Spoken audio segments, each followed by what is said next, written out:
Anish, tá sin am de Ceisteanna Casta. An bhfuil tusa de shaineolaithe ainmhithe. Tá stáda chuideolais leis de Ceisteanna seo. An chéad cheist. Is sasanna bhaird íosc orga go dtí go raibh sé A. 3 bliana d'aois, B. 23 bliana d'aois, C. 43 bliana d'aois, nó D. 75 bliana d'aois. Sin críanna, cad a cheapanta.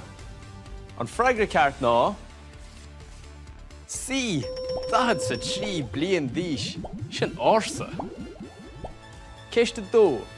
Céach ó fada sa hógann sé olfenda nua bheidithe a súile oscailt. A. Ránámint, B. Rá lá, C. Rá cheachtain, nó D. Rá bhí. Nadidir ó halabh dáhain. Agus an freigra ceart ná D. Rá bhí. Sin fada go leor. Agus a ceist dhearnach, cad tá sanúil fé chúile an chimélian. A. Athraíonn méid na súil gach lá, B.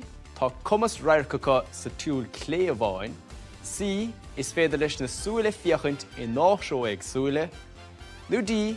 Is féidir le blath trí na súile. Ní féidir. An féidir? An freigra ceart ná C. Is féidir leis na súile fiochaint I náisiú ag súile. Gach sé sin marúlach.